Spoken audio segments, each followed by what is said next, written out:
Welcome to the OhSoSpurs podcast. Tottenham may have lost to PSG, but Si, I'm feeling buoyed by the attacking intent of the game. I know someone's going to be going in the comments that you are the absolute problem with our football club and why we will never have a dominating period because you're happy you lost by two goals. Happy because to you let in had some 5 shots. goals. Yeah. Over the moon. I'm not actually happy at the defeat, but you know what I mean? No, but did I'm you much happier with the performances within that defeat on Tuesday night rather than the defeat against Arsenal. Yeah.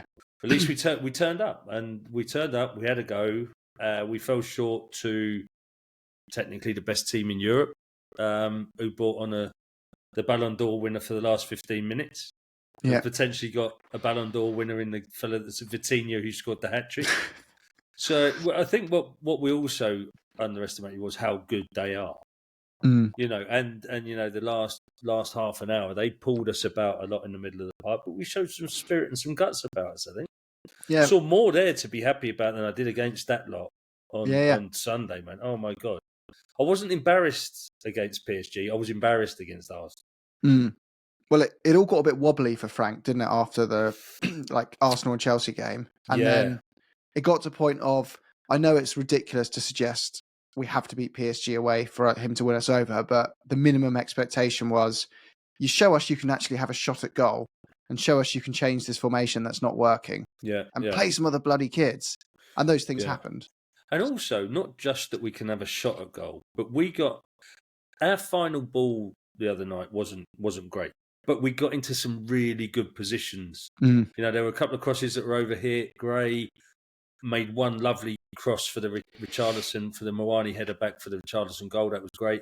But he undercooked a few passes and, he hasn't been in the side. Bergvall back in the side, some nice touches, but a few didn't come off. But we got into more dangerous positions as well. And I think for an hour, we more than held our own with that team. And, if we could have got to half-time, 1-0 up, and how many times in the ground have we said that we have this tendency at sort of like 40 minutes, 43 minutes to lose some concentration? But yeah, they're a good side, but I thought we made a good fist of it, and we did a good show for ourselves. Yeah, it was just lovely to see some of the younger players expressing themselves again. You're like, we've spent all this pain we've been through of not buying ready now senior players, as people always call them. I'd love to define that one day. Like, what's the category of that? Because they can't just be, to be ready now, you have to be of a certain level. You have to be on a certain wage structure to count. I think the people's figure is at least 250k per week. And you have to be ready now. So you can't come from another league and you can't come from a small club.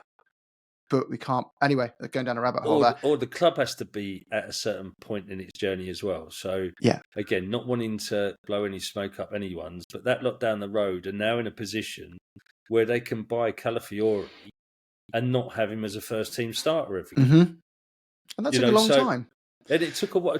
Well, you look at their centre-backs, Saliba, Timber.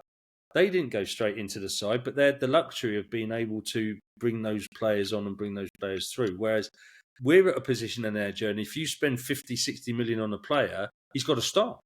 Mm-hmm. I don't think our squad requires as much as a inverted commas rebuild as Arsenal's did when Arteta came in. Agreed. I think they took 3 years of rebuilding to get to that stage where it was the Declan Rice moment was signified I've got all the parts. Now it's about going up to the next level. Now it's about going from a top 4 side to an elite side. And we're still probably 1 or 2 players away from that. Yeah. Okay, we're in that top 4 kind of fight. I think we're still a left winger, a creative midfielder away. And if Mawani ends up being as good as he showed in glimpses against PSG, we might have that player if we sign him permanently. Yeah. Some of it depends on how Siemens gets on. Yeah. But we're not a million miles off. I think we're a year ahead of where Arteta was in terms of players, where he probably inherited with Arsenal. I think, a bit of a worry for us, though. And if I'm going to pick a worry out of that game on the other night, I was really disappointed with Romero. I was really disappointed that your World Cup winner, your Libertadores winner is, so off the mark. He had one of his imploding games, really, didn't he? The pass for one of the goals, the penalty and it was a stonewall penalty. You can't slide in with your hand up in the air and then it not be a penalty, right? And I thought that was the time where you needed him to be more solid. And I know that shots from outside the box, Frank has said before in the past that he's sometimes quite happy for the shots to come from there because they do have a low XG. But they have a lower XG if you try and block them as well, by the way. Mm-hmm.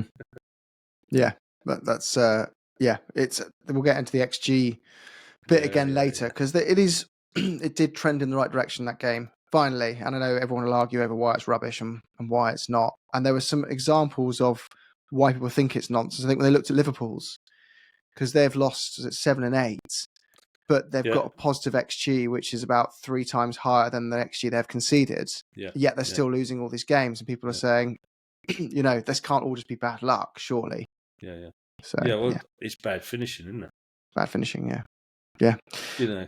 It's. I think it's been a realization just how much we were lifted by Kane and Son's brilliance. Oh, for sure. And if you look at the way, and if we are going to listen, we don't want to dissect the XG piece because different people have different arguments and different views on it. But if you look at Sonny throughout his career, he's overperformed his XG for the whole of the time that he was at Tottenham, which means that he's a superb finisher. It means that he takes chances that other people don't take. And that's just what XG tells you. People get mixed up that XG is a measure of something. It's not. It's a statistical probability of something happening rather than an absolute measure of something that did happen. And some managers build around either looking at those metrics and going, all right, what if a 0.1 XG chance I could turn into an average for 0.5 for me? The goons do it with set pieces. So, I've turned I think there's a season before last, there was a statistic that something like 1.6% of corners were scored. And that, some people even suggested around me at that point that in the stand we were talking about it, that, we may as well just kick it short and just build it in open play. What's the point of wasting our time with a corner? Then some teams have gone, actually, if I could turn that into 10%, suddenly, but it's still remaining at 0.1 for everyone else, or 0.01 for everyone else, because they haven't got to that level and figured that thing out yet. So it's an ever moving thing as well. Of course it is. That changes. So. And you can look at XG in isolation, and it isn't a great stat to measure things by or to judge by. But if you look at it in conjunction with other stuff like passes in the final third, progressive passes in the final third, touches in the opponent's box, it starts to tell you a story. And come back to the Liverpool example, what that's telling him is that the build-up to getting to the goal is pretty good because we're creating high-quality chances, but we're missing them. So there's something else going on there. And that's a striker. Maybe, and that's then a conversation to be had on the training ground as to why do we seem to be getting into these really good positions, having really good chances, and we're not taking our chances, as opposed to you've got really low XG, really low attacking metrics behind it. Then actually you've got to do something with your attacking metrics behind that in order to get further up the pitch to boost your XG. They don't operate in a vacuum in isolation, the stats, do they? No. And the stats are there and they get used every day by every club in some shape or form. So they must tell some sort of story, otherwise they wouldn't be around. Of course. Like, they've got values. It's just we don't know, as the average day match-going fans, the right ways to link them with other things to get their true maximum value. But anyway, the bit around that, we digressed a bit, but you couldn't hide from the fact we were not creating any chances. Whatever data metric you want to use, there is not a single one that implied we were creating chances. My eyes told me. My eyes, the old-fashioned way where you just watched a game and you knew you played well or not based on your eyes. When you had an XG conversation in the pub, which was, Jesus, we didn't have any shots on target today. Yeah. That's low XG, by the way. We created nothing. We barely had the ball. That stuff is also fine. Yeah. So we've gone through a bit of a rut of that being the case. We have. That did look different with this new formation. Did. And how much of that do you think was down to the formation versus the different lineup and choice of players? Probably a combo. of both. I think looking at a lot of the analysis and that, it was pretty much a 4-2-2-2. Hmm. With the 2-2 in the middle, playing in a sort of box, feeding the other front two, with Richie dropping deep, and I'll have to start seasoning my hat up again, I think, to eat it on the second time, because I thought he had a decent game up front with Moani. Hmm. Maybe he plays better in a front two than he does as a lone striker. But he was dropping deep to get the ball as well, and I think there was way more energy in that midfield, which you would hope with Gray, Sarr and Bergvall in there that there would be. And I think it was a mixture of the formation plus the extra legs, the extra running that we had in there, and the enthusiasm of those youngsters. I wonder now whether we can try and put this Paulinho Bentancur double pivot to bed. It just feels like you want one of those with a Bergvall, Sarr, Gray, and a 10. Or if you're going to play 2-8, you play a Bergvall Sarr or a Bergvall Gray. Feels like Bergvall's playing himself into a first name on the team sheet. I hope so, because it does. Look, as we touched on earlier and didn't kind of get to making the point because we digressed into the XG rabbit hole, but we bore the frustrations of focusing on young players and young talent. And the upside to doing that is that in a few years, if you do that, you'll get better benefit. But the term impact is less immediate benefit to young players. So we've signed them, played them a load last season. You can say that's because of the coach made the decision to do that. You can say it was injuries, whatever side of that pointless old debate you're sat on if you're still bothering with it. Yeah. Either way, we've got really good young players in Archie Gray, Lucas Bergvall, Destiny Udogie, Mickey van der Ven, Xavi Simons, Kudus are just put in that category as well of young. So what are we doing sometimes, like prioritizing the time for solid, good senior players in Bentancur and Paulinho? They're good players, right? Mm-hmm. But they're at their peaks. They're not getting any better. Yeah. And if we play them every week and do the best to our ability this season, we're probably finishing 5th if everything went really well. Yeah, maybe. But so why? I would just be thinking, screw that. You'll get loads more patience, Thomas Frank, for blooding the youngsters. We brought you in because you're good with youth, getting the most out of them, and everyone would have the expectation that's fine because in a couple of years this is going to pay off, and we're on the journey with you, Thomas. We're on the train. Mm-hmm. But when you go and play all the senior players and leave the young players on the bench and play defensive football, everyone goes, screw this. What am I waiting to change? Like when is it going to change? What's going to change? When? Nothing soon. And then you start blaming the quality of your senior players whilst you've got great young players not developing to the level they could be because not playing. So I think he's done. This could be that Pochettino moment where he played the kids. We need it to be. I know this is getting way over the top for one half good performance, but I do want to be positive about that because it was a big step forward.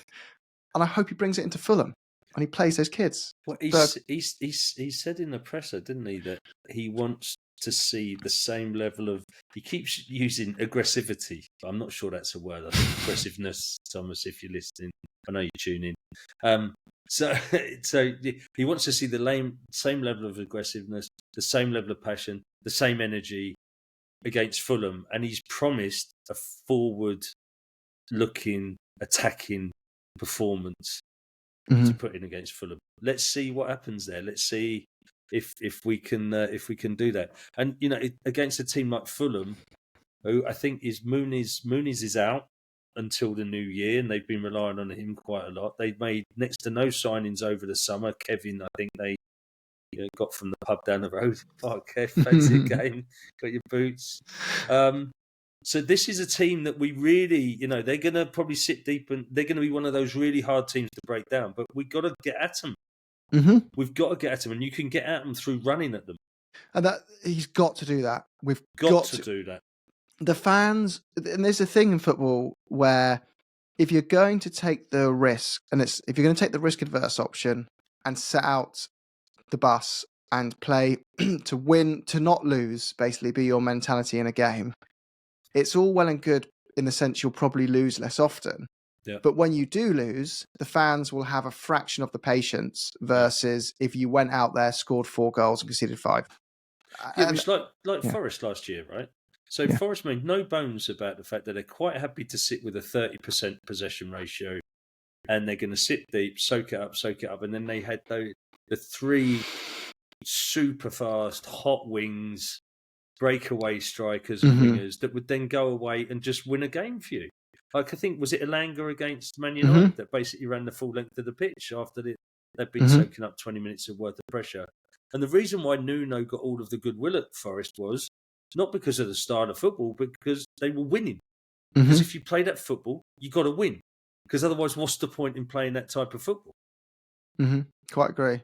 And then when even though you've overperformed in almost every way, statistically, you go on a bit of bad form like they did at the end of the season, And and then it people are looks calling for really your bad. head. And it It looks looks really really bad. bad, doesn't it? Yeah, it's just there's no forgiveness there.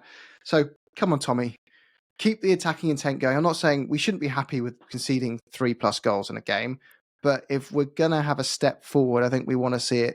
The step forward be an open play, attacking intent, and we want to see defensive solidity as well. Of course, you need both, but you don't have to go all in on one and completely disregard the other. Agreed. We just want something in the middle. Come on. Why do we have to always do this? Why Why do can't we why do swing Spurs the just? pendulum from one side to I the other? know, Why can't we just settle in the middle, fellas? I know, yeah. But how are you feeling about Fulham? Do you think you've mentioned they're missing a few players? You confident? I know it feels weird to be confident about a home game at the moment, given our form, but are you confident this time? I think we were talking about this between us on the WhatsApp, right? About it seems unbelievable that we've only had 3 wins this year in a year at home, Mm-hmm. and Well, I've yeah. seen. I've seen 1 win at home this season because I missed the Burnley, but I was there for the Champions League game. I was there for the 4-0. Is it a must win? I know. I think it's got to be a must I think win. it is a must win. Fulham at home. I It think can't it's a be must win. anything but a must win, surely. It's a must win, but it's also a massive opportunity. If I was under the pressure Frank was under after those North London derby and Chelsea defeats, and I had to pick a fixture, and after the PSG defeat to come next, Fulham would be one of my preferable pictures to go. Give me Fulham at home Saturday night. Let me give them something to enjoy under the lights on the Saturday evening as fans, and get some belief back into me. And as well, take out a couple of Fulham's best players, please. Like, he's got that whole ingredients are there. All he has to do really is now go out there and I think even if we drew, but we played much better, people would go, all right, I'm starting to, maybe we were a bit hasty here. You know, you need some time, you need some support. We were a bit mean about you, Tommy. Sorry. But if he goes and tries to defend this and we lose, I think if the team sheet comes trouble. out, if the team sheet comes out and it's got Paulinho and Bentancur in a double pivot against Fulham, I think the crowd will just be they'll have been on the beer most of the day. So I guess it'll be a bit more raucous than a 3 o'clock or a midday kickoff. Mm-hmm. And he needs to get the crowd going early doors. If that crowd can get going early doors, that place can rock. But if it doesn't get going, it's like a morgue sometimes. Mm-hmm. It's a great chance. So you're going, so we'll be there. Yeah. We'll both be there, Johnny. Yeah. I fly over. I got a 3 o'clock flight, so I get in, dump my stuff, and pretty much make my way to the ground. Yeah. Oh, I want a question for the listeners on both audios. If you're on Spotify, you can leave a comment. Also, if you can leave a review for us, that would be really kind. Also on YouTube, comments. If you go to games or you've been to games, share your favourite food spots around the ground. I'm kind of feeling like I've done all the stadium stuff now, Si, and it's it's good for a stadium, but apart from Chick King, well, Chick King's going to get the biggest nod, isn't it? I would have thought. You've got North London's #1 burgers that sit in the corner outside the Worcester Avenue. They're just by the car park. Yeah. But they are North London's #1 burgers apparently. So maybe I should give that a go. Oh, give that a go. Yeah, just want to try something new. But we'll be there. Ebola. You'll try that after that. Yeah, it doesn't look the cleanest, but it's definitely very tasty. Well, and it's popular, so it must be. I mean, it will meet all the food and health hygiene standards. 5 stars. Yeah, but it's greasy, is what I'm meaning. Yeah, it's Lots North of London grease. 5 stars though. It's like when you go to Spain and you end up in a 4-star hotel. Yeah. Spanish 4-star. Yeah. But yeah, let us know your favourite food spots, and then we'll do a poll. Do a poll on Twitter or WhatsApp or Discord or something. The best food spot, and then we'll give them the OhSoSpurs food award, and we'll make them put it in their window. Yeah. Yes, this is free advertising. Johnny with a thumbs up. Yes, Johnny's face. They'll think they're getting something out of this, and we're getting a free ad right outside the stadium. Yeah, but just finish off here. So Fulham, we'll do some quick predictions. But I think we'll get a result there, and we'll get to that in a minute. Yeah. Super good. But if worst case scenario, double pivot comes out, we somehow poo the bed on that one. You've got Newcastle away next, which is our bogey game. If that goes the way it normally goes, having just lost the previous 3 games, and you've got Brentford next, his old club, Thomas Franks. Yeah. I think you cannot put yourself in that situation. You cannot put yourself under all that pressure. So come on, Tommy. Over to Fulham. And then we're going to get a resurgent Liverpool on the 20th as well, didn't you? Exactly. And Forest away is not going to be easy because they're back playing well. So the games you have to get the good performances out really are Fulham at home. Yeah. You get a point against Newcastle. They're not playing well. They will be very happy with that. Yeah. And then a home win against Brentford. Beat Slavia Prague in the Champions League. You bought yourself a lot of goodwill for that Liverpool game and Nottingham Forest game. And at least our injuries aren't looking so bad now, right? We're not even in the top half of injuries now in the league. I think really everyone's back. We've only got Dragusin's not quite ready, but he's back training. Yeah. You got Maddison obviously long term. You got Kulu long term. Yeah. And Solanke. Yeah. But still, this ankle thing with Solanke, it's a weird one, isn't it? Because it was only a minor thing at the start in September, and now we're going into Christmas. I think it's something more. Do you think? Yeah, because we heard this before, didn't we, from one of the pro physios saying like they can't disclose the reality of injuries because it's personal medical information. If a player's saying, I don't want that out, it could affect a future transfer or, whatever it is. They might just want it to be kept private. The club just keeps it really vague. Right. Yeah.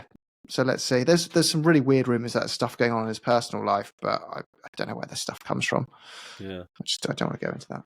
But yeah, we've got less injuries than Arsenal, we've got less injuries than Chelsea, we've got less injuries than Liverpool. So we've got some big injuries. Getting those players back in now, though, isn't it? Because they don't hit. We know from past experience when you've had a lot of injuries, the team doesn't automatically turn back into tip top on the first games that they come back. Yeah, and defence of Frank there again. Like he may have a load of players back. He's missing Kulusevski and Maddison and Solanke who are important, but the rest are all in training now. So if you've only got 3 out, really. But that has disrupted his season having about 10 out before this. Sure. And now they need to get the match fitness. That's going to take time. Yeah. He hasn't had a proper pre-season with them all. So all these things do make it way harder for him. So he does deserve a little bit of sympathy there. But we do expect to see upticks now. Everyone's back and coming back. And you're getting those options. So quick score prediction, Si. I'm going to go 3-0. And I think Mawani will start and he'll have a great game. I mean, the irony though that our best player was a PSG player on the other night. Yeah, yeah, that's true. That's true. But he was. You saw some stuff in him there. Strong lad, holds the ball up well, powerful. That first goal, that was all about him powering into the box and drilling it into the bottom corner, wasn't it? Yeah. So 3-0 for me. Mawani gets a brace. Yeah. I'm going to go for 2-0 Spurs. 2-0 Spurs. Back on track. Everyone starts believing again.